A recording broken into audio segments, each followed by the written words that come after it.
Bossing! Anong pwedeng gawin kapag nakapag-sell na ako ng token sa Major? Yung USDT ko na frozen, bali naka-in-use pa din siya, kaya nababawasan hanggang bumababa yung price ng Major. Sana mapansin, boss. Ganto, brother, ha? So, ang tingin ko dito, tatlong bagay. So, una, nagkaroon ng mga slippage na tinatawag. Pangalawa, pwedeng hindi naging successful yung transaction natin. Pangatlo, because of the traffic. So guys, bago yan, congratulations muna sa lahat ng mga major farmers at saka holders.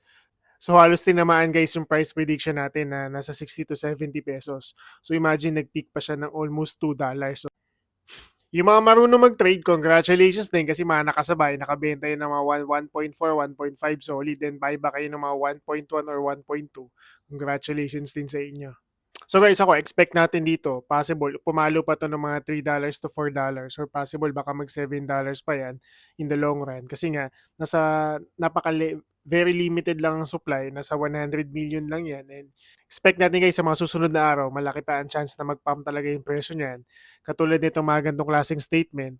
So based on Pavel guys, i-hold down niyo yung token for 10 years. Doon sa mga nagtitrade guys, good for you. Doon naman sa mga nafo-FOMO na naman, or gusto sumabay, I suggest aralin nyo muna yung market.